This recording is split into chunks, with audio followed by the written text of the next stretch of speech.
Sam and Ruby, and we're talking about the courage to change. And I just want to say before I start, a huge thanks to Ruby, who I had to scrape out of bed because she's got flu. But I made her come, And I've promised her that we won't expect too much from her, so we have to be very careful. No barbed questions for Ruby, that's the thing. Now, change, as a matter of fact, the people sitting here are probably not too frightened about the idea of change, because otherwise they wouldn't have come to Groundswell. It means that you've all been thinking about, you either have changed loads already or you're thinking about it. But I don't think that's true of most people. I think all of us actually have an anxiety about change. And I think it has to do with losing the familiar. So a real sort of terror of losing something that you might feel is very precious, but you don't know yet until you've lost it, and that might be awful. And I also think that that goes hand in hand with a sense that it's all happening in your own head, and therefore you're very isolated with that thought and with that feeling, and it's not the same if you're in a big gang. All of us have had experience of being at a table with lots of people and fired up with ideas, and then one person goes, oh no, I know what, and then we could do that too. And that kind of atmosphere creates excitement around change, especially when it's positive. But very often, if you're on your own a lot, and farmers often are, then what you're experiencing is the loneliness of feeling that change is going to, in some way, violate something that you've actually held precious for years. So people are change resistant emotionally, I think. And the reason I'm giving this as a little preamble to what we're talking about tonight is that here we are all working together, we are a team because we're here, and therefore change is kind of exciting, and as Ruby once described it, we all have neural Wi-Fi. We're all picking up from each other's energy and enthusiasm, and so it's very easy to feel positive here. But obviously, both the people who are on this panel don't have a deep-rooted hatred of the idea of change, because Sam is running the small robot company, and anybody who's working with something that hasn't yet happened yet has to be quite excited about change. And Ruby's next book is going to be about the future. She is going to be talking about, what was the name of the book? Welcome to the Future. Well, to the future with love. I keep getting it wrong. To the future with love. Well, it hasn't happened yet. And so they're both experts, really, on how not to be frightened about change. And I'm going to talk first to Sam and ask him, what made you think that the future was exciting and that you wanted to invest in it? I think for me it was the realization that it was what I'd always wanted to do, that I'd always wanted to try and be part of creating the future. But I think it was for a long time something that I battled against, if you like. So I think I'd always been instinctively excited about new ideas, and that was something that in many ways, so what that's led to in some respects is me just starting a load of new things and never really finishing anything. And I beat myself up for that for a long time, definitely. And the realization that actually I should probably embrace that part of me, because in the right setting, that's a really useful characteristic.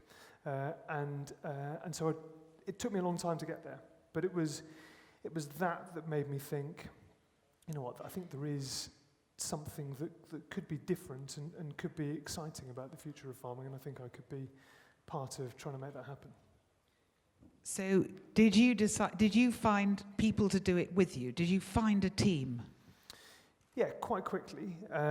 But initially there was a long period of thinking about this stuff on my own, and trying to get it clear in my head. But there came a point for me where I thought, well, I'm not really making any progress here. It's just going around in my head. And there is a really useful bit. It's exactly what you just described in your intro about you're not the courage to change bit, it's really easy to get scared by your ideas or to talk yourself out of your ideas if you don't externalize them.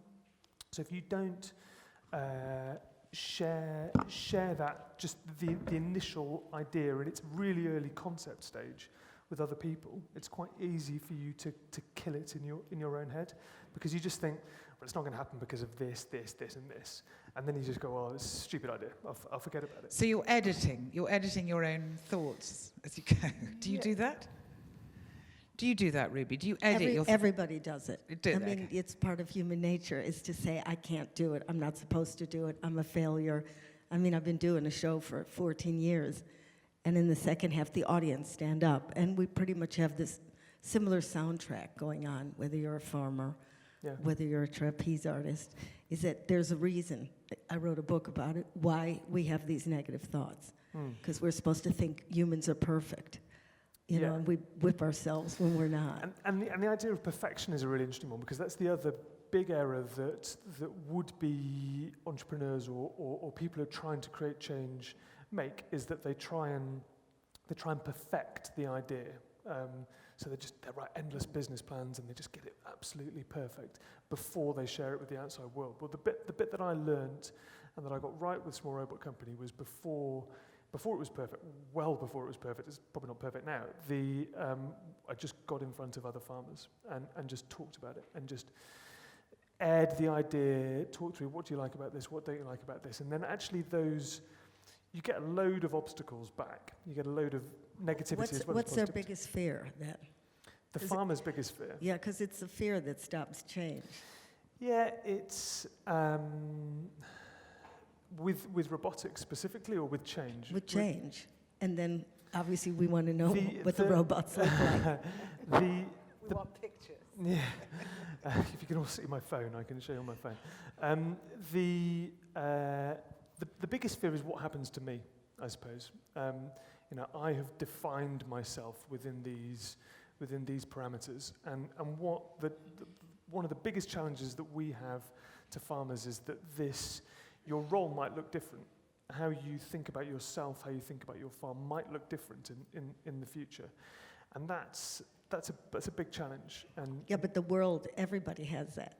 Yeah, everybody. It's Moore's law now that things are doubling in time rather than time move really slowly. Yeah. Now we have to get used to it. It's already here. Yeah. And they say that 65% of 8-year-olds will have jobs that we've never dreamt of. Yeah. So we have to drop it now. And all the books that really sell a lot are doomsday scenarios, because people love that you're actually attracted.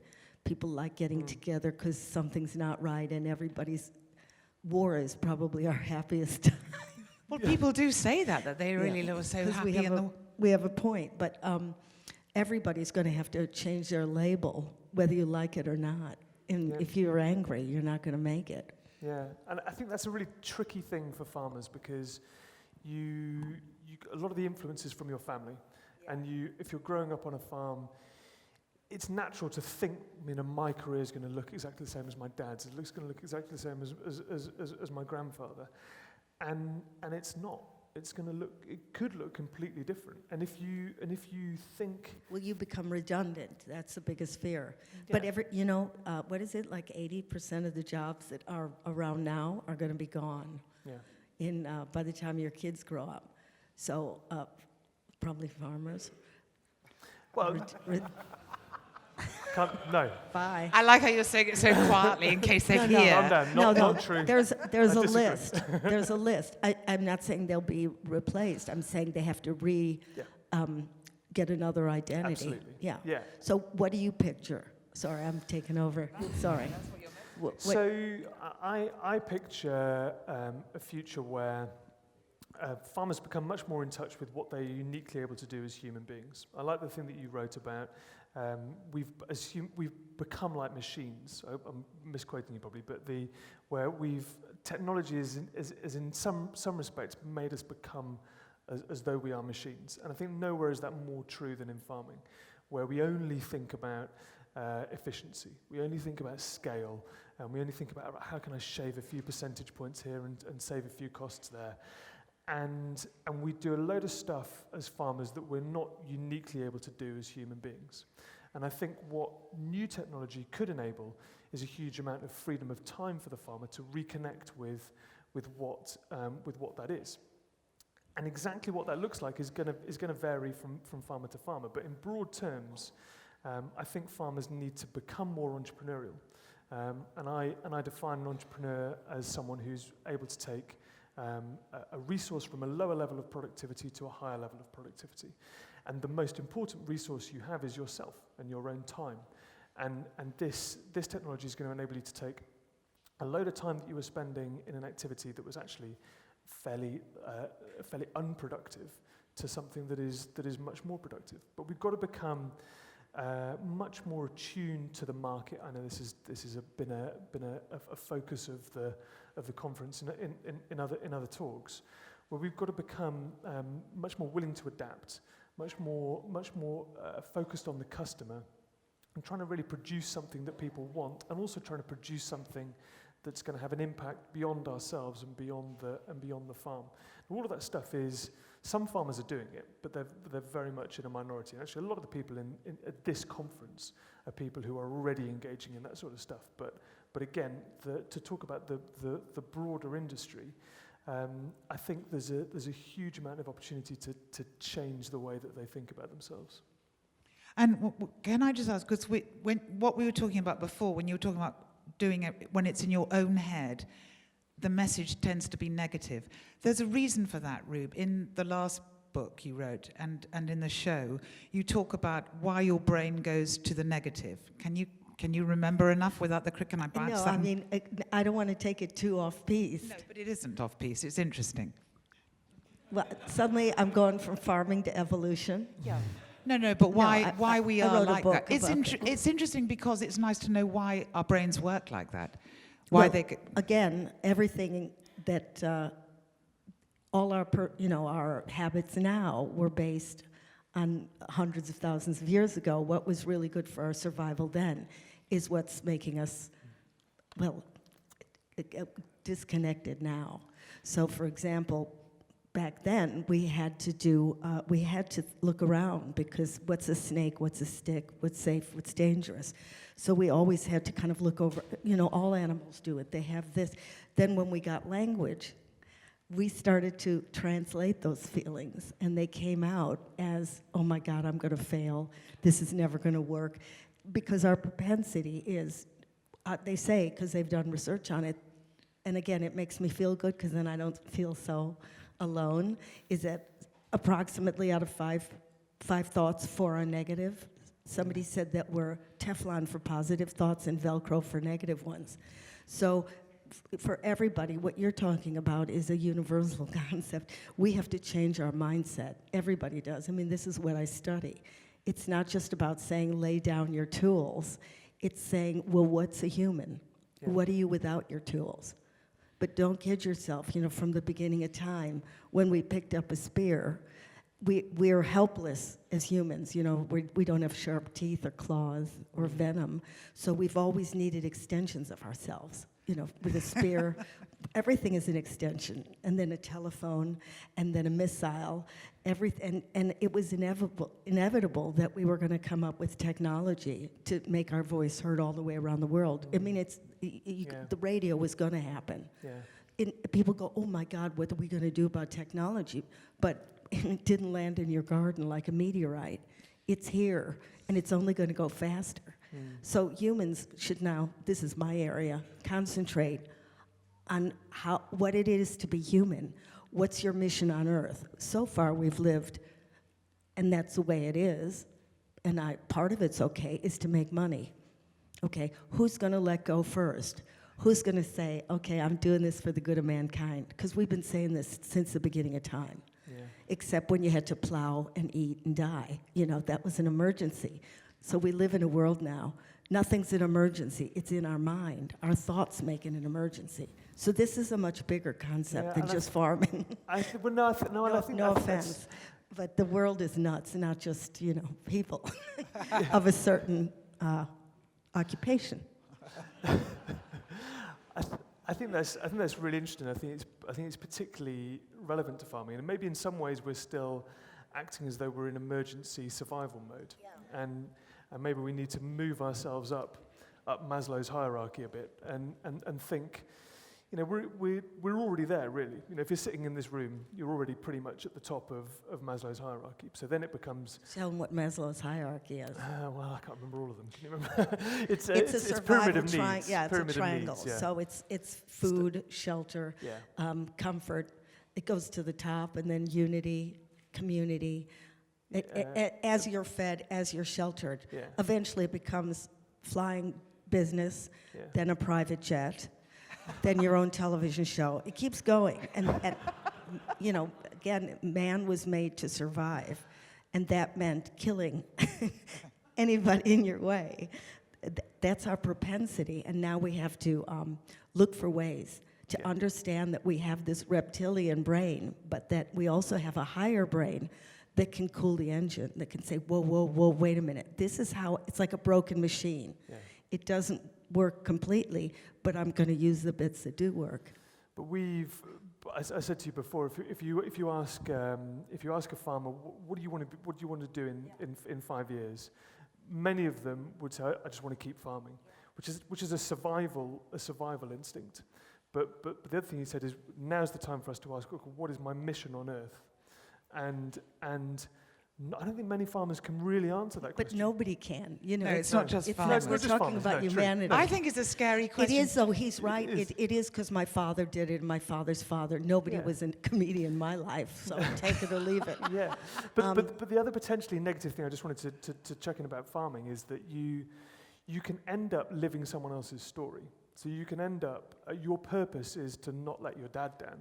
Your purpose is to keep the farm going because your dad thought it was important, and your grandfather put all this work in, and you end up thinking, this is what I should do because someone else thought it was important. They invested all their time and energy. They invested all their time and energy, so it must be important, and you've been kind of formed into this role as a farmer.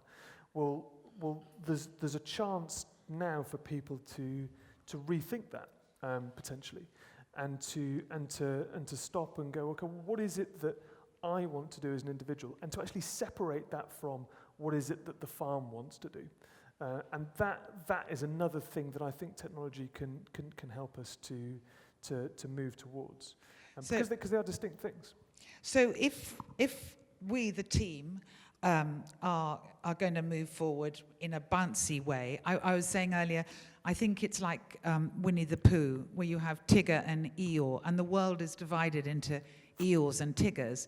And I know I'm a Tigger.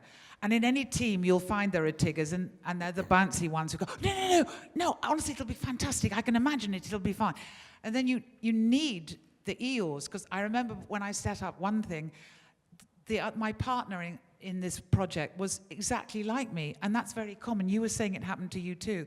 You tend to find someone like you because they're going, yeah, what a great idea, and what about this? And so that's kind of helpful, but you do need to then do a bit of a skills audit and make sure that you've got the people who are going to nail down the detail and say, hang on a minute. And teams, it should evolve like that, and then it becomes a very possible and working thing. And you talked about these 4 C's, and I just wanted to mention those before we go on. Yes, so you've got your team, your Tiggers and your Eeyores, and... Yeah, so there's this concept that I use called 4 C's. It's not something I invented, but it's a concept which is around how do you build a sense of positive momentum, and how do you constantly push yourself to achieve bigger goals. And so the 4 C's are, you imagine them in a circle.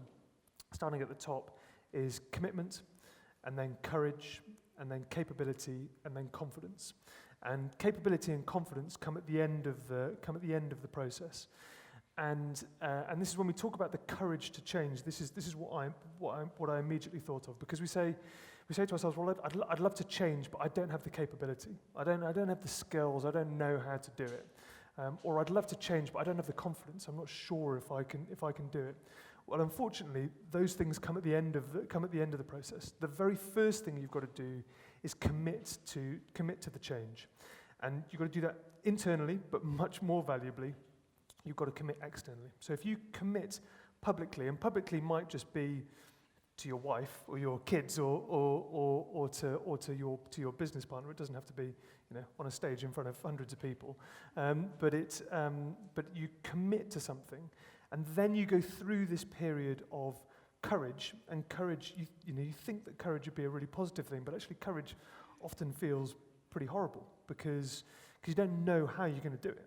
And so you were talking about how you started the Groundswell conference, and there's a period there where you go, right, we're going to do it, and then you go, I've no idea actually how we do it, and then you do it, you work it out, and you go through that period, and then you do the first conference, and your capabilities grow as a result of doing that, and so your confidence grows, and so the next time you commit to, what, we did that version of Groundswell.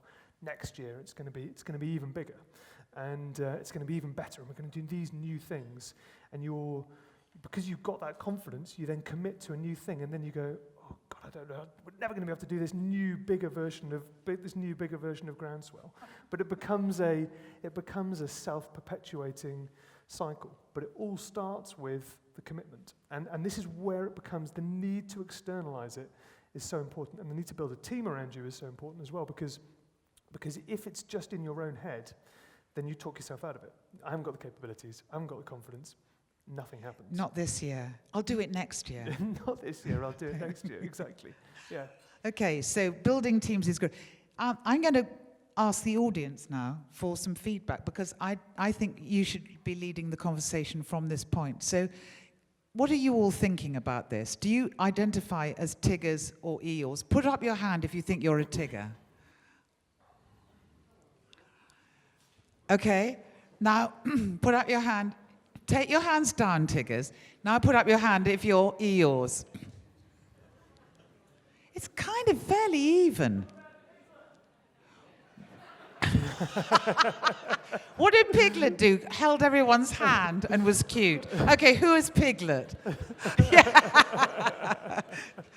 We just eat. We just eat and shop. All right. Anybody got a question for us, guys? Yes. I'm going to now be the question person, so I'm off the stage. I would say you had the 4 C's, and one of the things about externalizing, you say then you need the commitment. I actually think one of the good things about externalizing one's determination to make a change, it then becomes very embarrassing to step back from it. So one of the reasons I do certain things and tell people about it is I think, well, if I've told people about it, it's going to be so embarrassing to screw up. I've got to keep going. And I think embarrassment, especially for English people, is a very key driver. I'd like your comments on that. Yeah.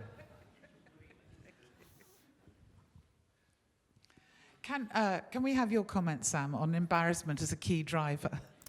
Yeah, it's I think it's a great forcing mechanism, isn't it? It's you force yourself into a scenario where you have to think creatively. Yeah, and that's a really good thing to enforce on yourself, actually, because then all the problem solving aspects, the survival instinct, I suppose, kicks in, and you have to think, okay, well, I've committed myself to this thing now. How am I actually going to do it? And thinking about the team, another really useful concept is, instead of thinking, how am I going to do this, think, who am I going to do this with, or who can help me to do it? Because again, thinking how is a great way of talking yourself out of something. For me, how am I going to build robots? How am I going to write the code for the software? I don't know anything about any of that stuff. So I had to think, who is out there that can do it? And the world is full of who's who can help you get to wherever you want to be. I think public school has a lot to answer for, because part of it is, certainly, I think it's interesting, is that where I went to school, they taught you how to fail, and that should be included in the curriculum, is that there isn't this dignity and this kind of thing. People get excited by new ideas. If they don't work, in America, somebody can really go out of business, and the next day they're president of the United States. Everything is possible. Do you know, but I think things like embarrassment and I don't think it's an English thing. I think it's, and perfectionism and shame.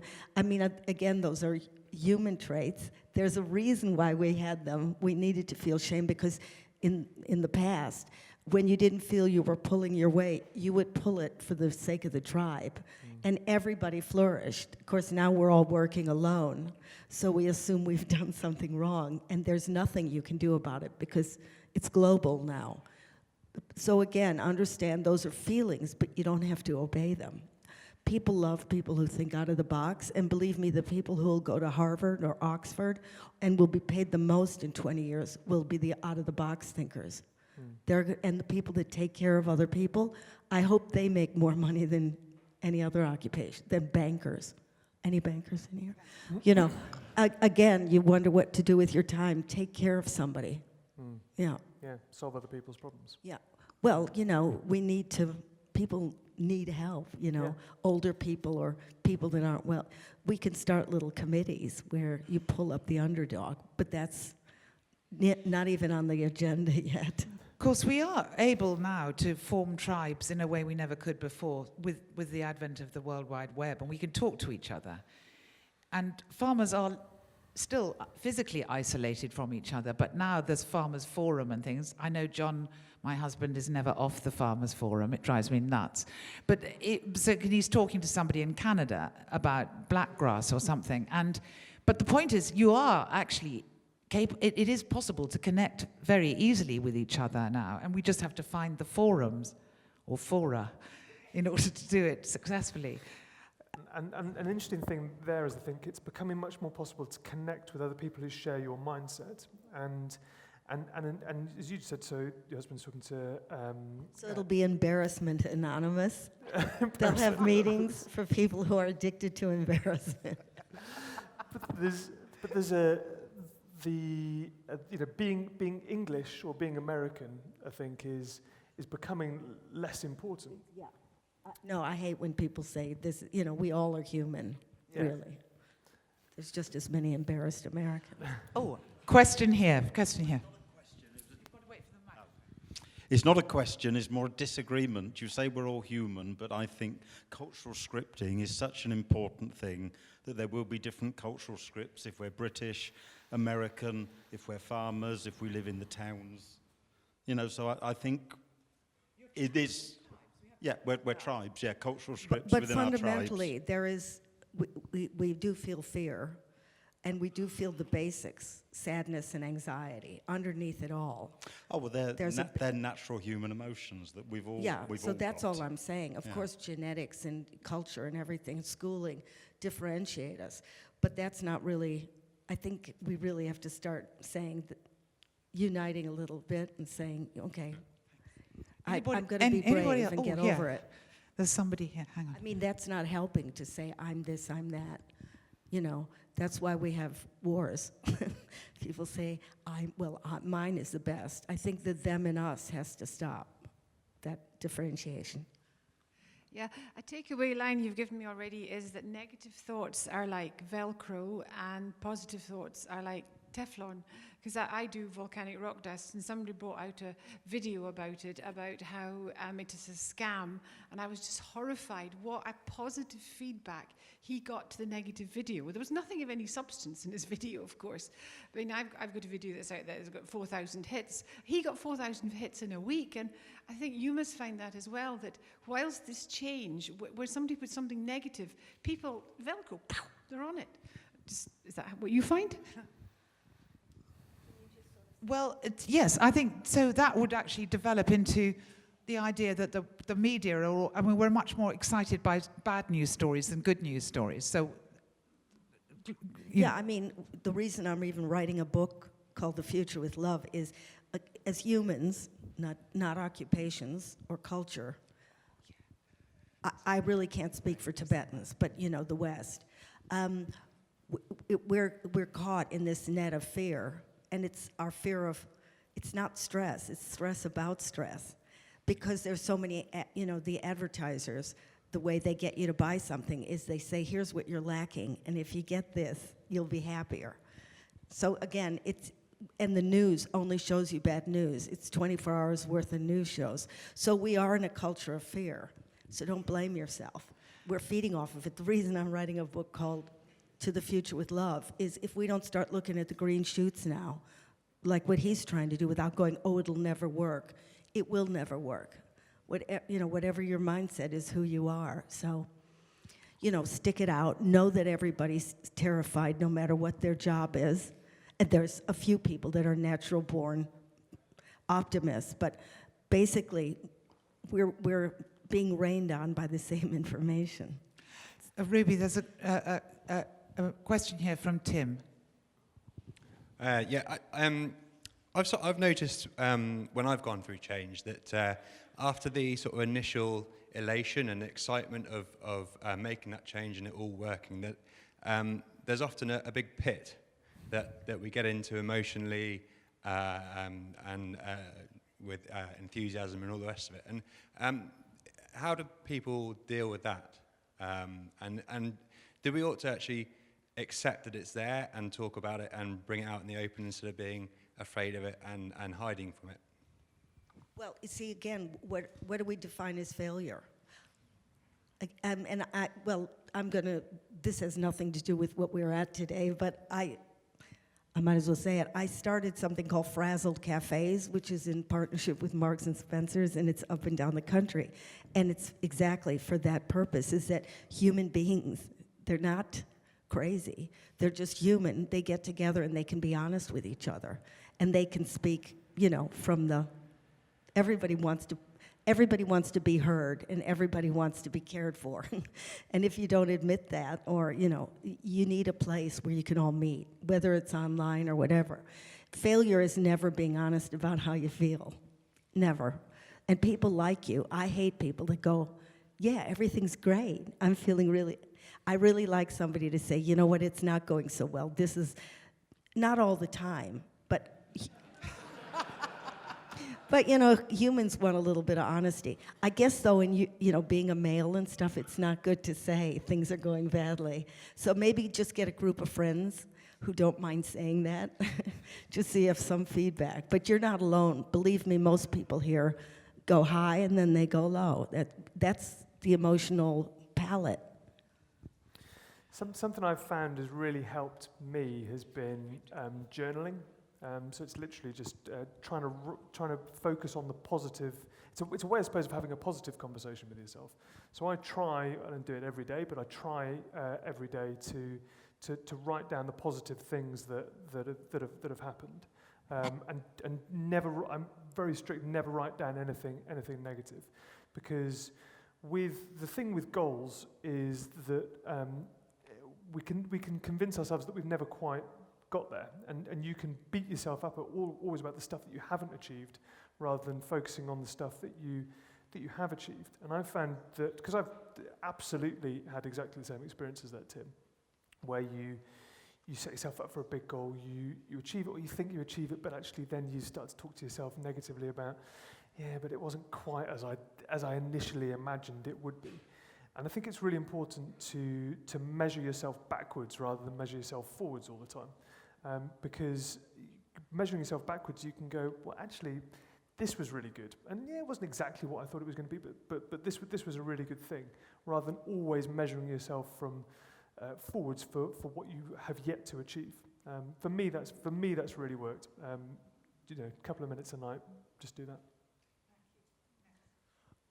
This is a bit of a two-part question, as it were. But firstly, I wanted to hear, do you firstly think that fear is the negative obstacle that we must get rid of? And if that is the case, is fear not the thing that truly indicates to us that the change is something rather significant that can lead to something? The sound is so bad. Oh, right. Where did I lose you? Hold it. Okay. So firstly, should fear always be considered the negative obstacle that we must absolutely get rid of in order to make this change? And then secondly, if that you do think that is the case, does that fear not indicate to us that change is significant to us, significant enough that it's going to have a big impact, and therefore should we not have that fear? Is that fear not then integral to the whole change happening in the first place? Believe me, you have fear whether you like it or not. You know, it's like saying, I don't want fingernails. You have no choice. It's how you deal with it. So you can't wish it away. And like all these things, if you look in evolution, it's really good. If you didn't have fear, you wouldn't be here. So, you know, if you didn't have drive, you wouldn't be here either. You'd be sleeping. You know, so we have to understand, again, it's how many emails do you have to do, and then how many are you addicted to? So, it's, you know, a lot of this is about looking at yourself and saying, when do I shut it down? I'm not a politician, I can't work for large groups, but the individual can say, how much can I take? Because, you know, he may be able to work 70 hours a day, I'm gonna burn at 50. I'm not saying be lazy, I'm saying just understand where your tipping point is. But fear will always be there, but you can use it. Don't let it kill you, thank it, you know, it got you where you're going. My fear of failure is really what got me on stage. And then you fail, and you get used to it, because that's what we live in a culture where discomfort is not acceptable. You know, kids don't want to feel bad. Well, guess what? 4 out of 5 thoughts make you feel bad. Can we go back to Tigger and Eeyore? And I remember reading something once where it said you should try and be a radiator, try and be a positive person, and then if you are a positive person, you shouldn't be discouraged by the drain. And there's always a bloody drain that kind of, just when you're getting enthusiastic and enthused about something, they pour cold water on it. So what do you do about the drains in your life? You walk away. Or, you know, why stick around? Very good answer. We've reached our 45 minutes, and so if there are no more burning questions, I'm going to wrap this up. The courage to change. But nobody's waving their arm frantically, so I'm assuming that that's kind of acceptable. I'm really glad we're a tribe, and we're here today at Groundswell, the Groundswell tribe, for the next couple of days. And I hope you will connect a lot with each other and build teams to make change exciting. Thank you.